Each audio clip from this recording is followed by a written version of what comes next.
Good morning! Ang buhay nanay, tsura ng nanay, itsura ng baby.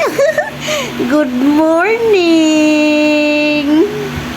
Good morning po! Ay, ay, sure! Ay, sure! Good morning sa inyong mga pangga! For today's video, pupunta po sana kami sa kay nanay ko sa ibaba. Kaso lang po, uulan yata, kaya cancel. Dito na lang po kami sa bahay. Ay, antok pa yan. Nagaganyan-ganyan sa tenga niya. Girl po ako. Wala lang po akong buhok.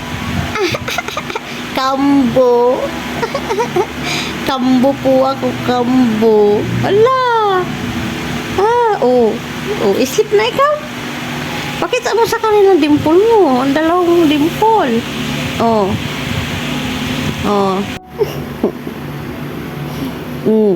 Kadi ka dito. Nani? Mika. Come here.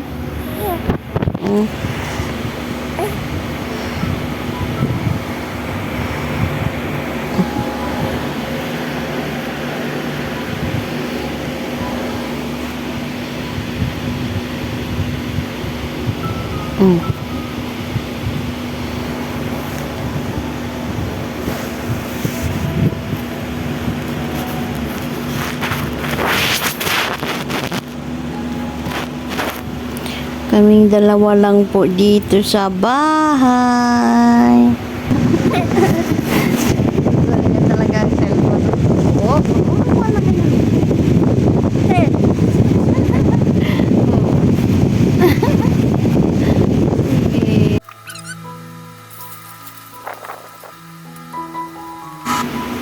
So, ayun nga mga pangga. Inilapag ko nga muna pala dyan si baby kasi nga guys muna ako ng sinaing. Magsasaing muna ako para habang nagsasaing, naayos ko naman ngayon yung pampaligo ngayon ni baby. Sayang naman yung oras. Tsaka hindi pa ako kumakain, nagugutom na rin ako. Kaya inasikaso ko muna ang pagsasaing. Madali lang naman kasi yung sa ulam kasi alam ko na kung ano yung iluluto ko. Inilabas ko na yung iluluto ko dyan. Kaya ready na rin. Tapos ayun na nga, pagka ko dyan ng sinaing, si Bambam naman ay kanina pa yan nanghihingi ng pagkain. Kaya after ko nyan, pinakain ko nga muna si Bambam at saka yung aso na si Becca. Tsaka si Becca yun. Si baby nga nagmumuryot na dyan. Sabi ko mamaya na anak, papakainin ko muna ang ate Becca mo. Ayun, kasi nagugutom na rin naman. Sabi kasi yan sa umaga kumakain ng dry food. Yan. Yan, kinuha ko nga pala muna dyan si baby kasi nga nag-iiniyak. Ayan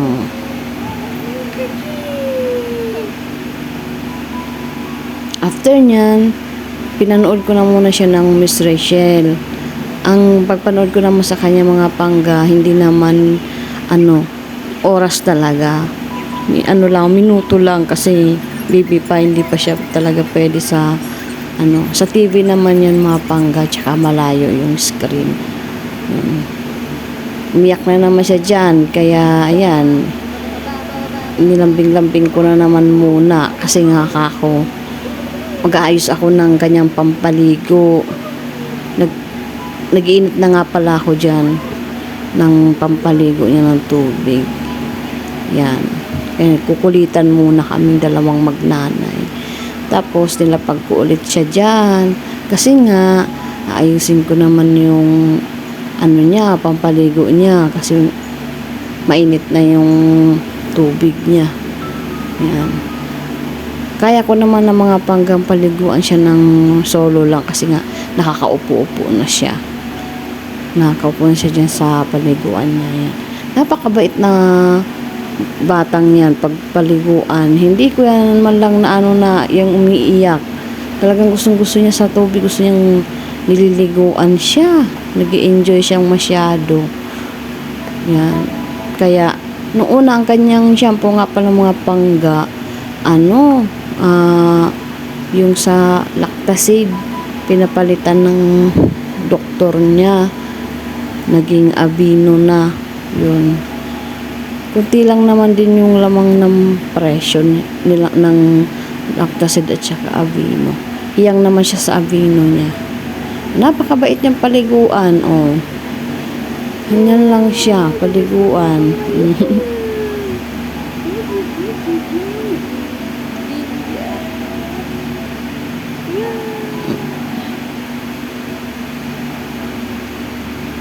Tapos yun nga, pagkatapos ko pa na siya dyan paliguan, pinadede ko, natulog siya. Habang natutulog siya, yan, nagwalis-walis na muna ako kasi nga ako maglilis muna ako kahit saglit. Talagang sinisingit ko ang paglilinis ko yan pagka may time kasi madumi na rin naman kaya kailangan linisin. Yan, nagmapahaw. Nung nakaraan kasi mga pangga, minap ko na yan ng nasa chlorine para matanggal yung mga germs. Tapos ngayon, ang nilagay ko na dyan yung downy para mabango-bango naman. Grabe na yung katawan ko talaga mga pangga. Nakaka-insecure na talaga. Kaso, ganoon talaga siguro pagka nanay na. Iba-iba naman kasi yung katawan nating mga babae, mga pangga. May mga nanganganak na sexy pa rin. Pretty pa rin. Kaya, ako talagang, ang katawan ko ay naging triple. Talagang, minsan nahihiyan na akong lumabas-labas kasi nga, ang taba-taba ko na. Naisip ko naman yung anak ko, okay lang. Masaya naman ako kasi may anak ako. Ayan, inayos ko nga pala muna siyang dyan. Kasi tingnan nyo, gusto niyang ganyang style ng pagtulog. Hindi naman po pwede. Kasi baka minsan hindi siya makahinga. Talagang inaalalayan ko, baka may time kasi talagang ganyan siya matulog. Minsan iniipit ko siya ng unan Kaso lang pag iniipit na naman siya ng unan, may time naman na ayaw, nagigising agad siya. Ayan, tinapos ko muna ang paglinis-linis ko dyan. Kasi minadali ko na nga kasi nga gutom na rin ako. Kakain pa ako ng magluluto pa ako ng ulam kasi may sinaing naman ulam na lang ang aasikasuhin ko.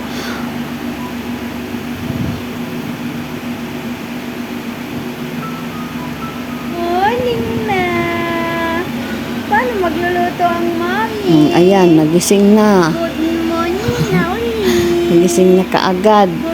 Pagkatapos ko ng yan, nagising na siya. Hayaan ko na muna siya doon. Nag-asikaso muna akong mabilisan ng paghiwa-hiwa ng karne. Pork nga pala yan mga pangga. Tapos sayote. Yan, gisa-gisahin ko lang yun para mabilis ng luto. Madali ang luto lang yan mga pangga. Ganyan ang pagluto ko. Si Manoy kasi mga pangga, halos siya talaga yung nagluluto pag nandito siya. Siya ang nagluluto. Ngayon kasi masakit yung ulo kaya na-late siya ng punta. Akala ko nga hindi pupunta pumunta rin naman. Ayan, hindi pa nga ako natapos. Umiyak na ang batuta. Kunting ano-ano muna, sayaw-sayaw. Ganun talaga pag may baby ka. Maraming seremonyas bago mo matapos yung gagawin mo.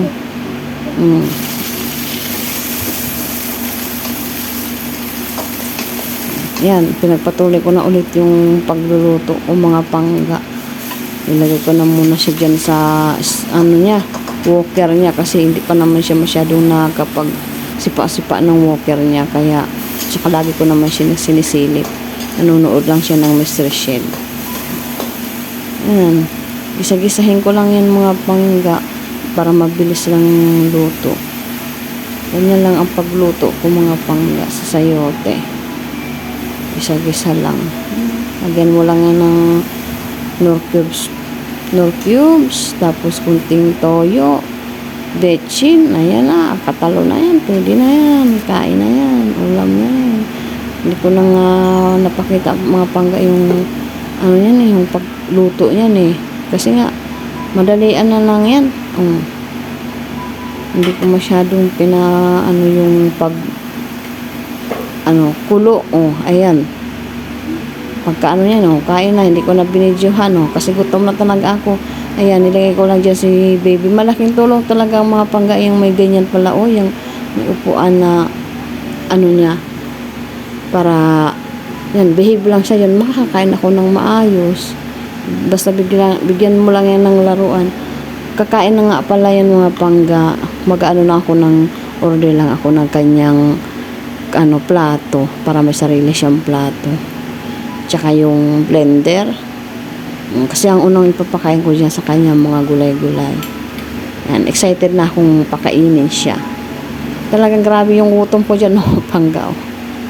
Itsura ko naman dyan.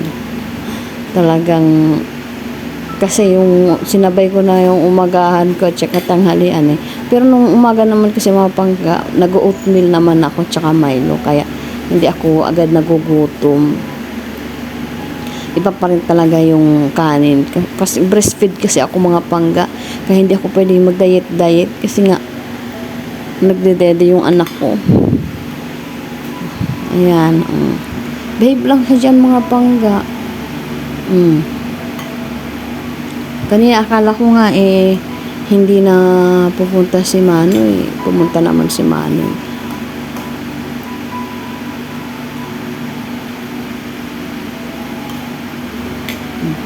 Kinuha ko sa kanya yung laruan niya. Pilit niyang inaabot. Paborito niya yan na laruan. Akala ko nga hindi ako sabi ko mag-vlog kaya ako, sayang naman. Namimiss ko nang mag-vlog, bahala na ako. Ang namin kasi nasa bukid. Ako i-vlog ko na lang to kasi kahit nahihiya ako kasi ang taba-taba ko na talaga mga pangga. Iba na ang ko. Sobra, dumublik-tripli talaga. Sabi ko namimiss ko nang mag-vlog at saka journey rin to ng anak ko. Pagka malaki na siya, mapapanood niya rin naman itong vlog na to, ang kanyang sige lang. Bait-bait niyan, Parang gusto niya nang kumain. Kaso hindi pa siya pwede kasi kaka 6 months niya pa lang, wala pa akong nabibiling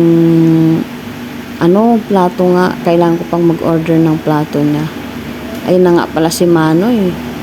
Tingnan niyo yung katawan ko. Na-double na, triple na. Bawi na lang. Pagbig na si baby pagka hindi na siya nadede sa akin. Si Manoy. Sakto naman kumakain ako.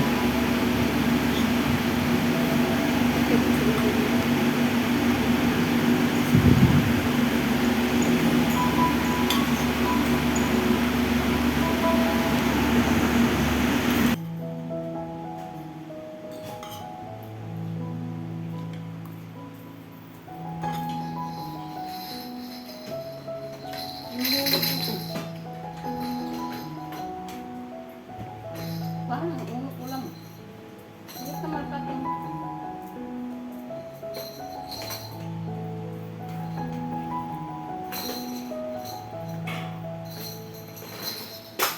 Ayan, inulog na. Ito meron pa na. Mamaya kunin yan mamaya. Na.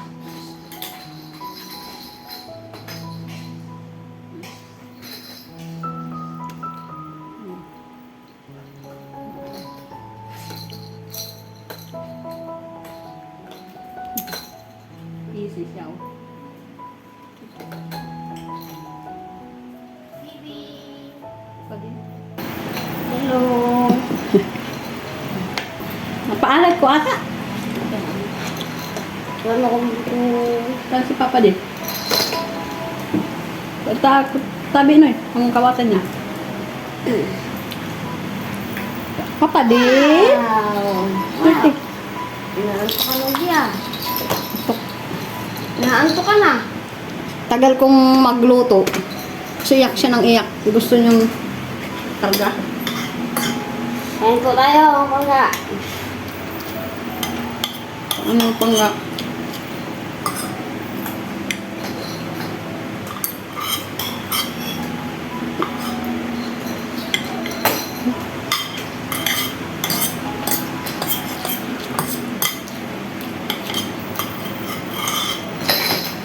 Halat?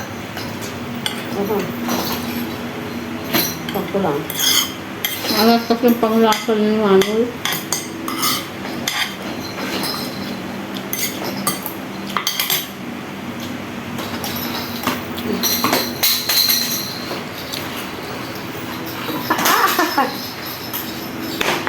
Sakto lang na. Tingin.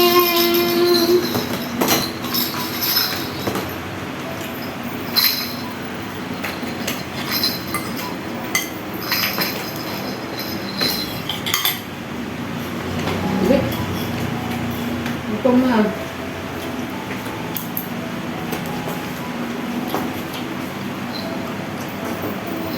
Gigising ko pa nga, gigising ko lang mga pangga.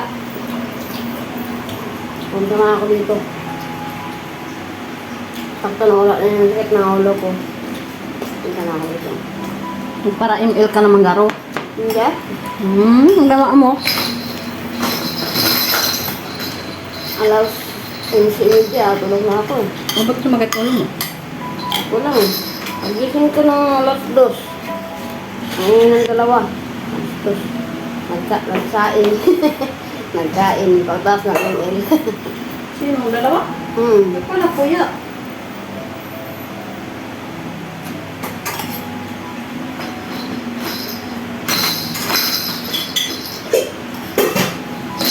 Nakakain ka rin yung ano? Hindi. Si mama naman. Busy. Kaya wala ng tao yung TV. Wala. Nanood pa rin. Ha? Nanood pa rin. Yung parang alas 12 wala nang palabas. Oo. Nagbabayin magiging na lang. Nanood pa rin siya na. Pagbabayin magiging wala. Tangka pa rin. Kasi may tao na yung TV na maingay na. Kaya gaya nung una, may tao. Pinalitan kasi namin yung TV ni Mama. Kasi yung TV niya, walang tao at saka wala ng boses. Yung una, walang tao. Kahit wala ng tao, pinanuuran pa rin niya. Hanggang sa nawala ng boses. Kaya malungkot siya, kaya pinalitan namin yung TV niya.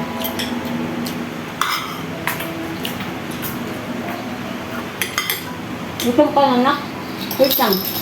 Magtapos si Mami.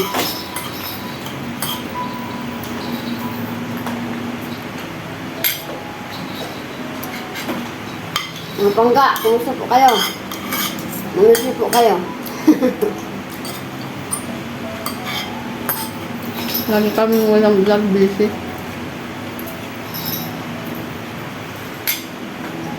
Hindi kami makablog sa ibaba. Doon sa ano namin.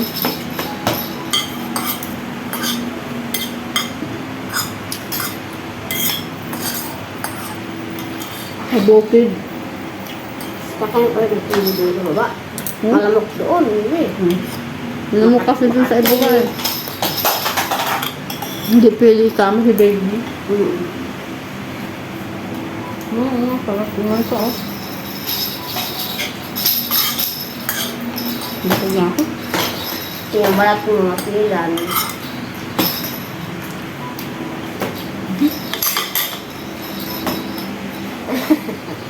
Tapos din.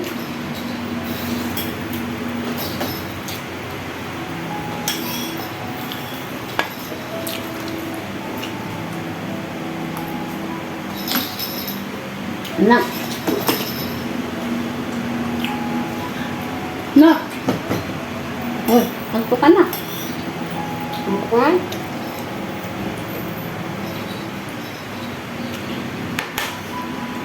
ka? Nagigising-gising lang yan, umiyak. Ay, hindi ano tapos, kaya ako muna, umiyak talaga. Kasi naghihiwa pa ako ng sayote. Hindi ko na hinarga ko muna. Daliw-aliw ko muna, tapos pinunood ko ng Miss Rachel. Nilagay ko niya sa walker niya. Ayaw talaga niya. Oh? Okay. Narapo na. Sige na, babay na. Bye-bye mga pangga. Bye-bye. Mag-upload po kami. Bye-bye. Bye-bye na, anak. Na, dito na. Babi. Ayun, bye-bye. Bye-bye po. Bye-bye po. Bye-bye na, anak. Oh, bye-bye. Bye. Bye. Bye po. Ayaw niya. Mga pangga. Ingat Yung po mga tayo pangga. lagi. Salamat.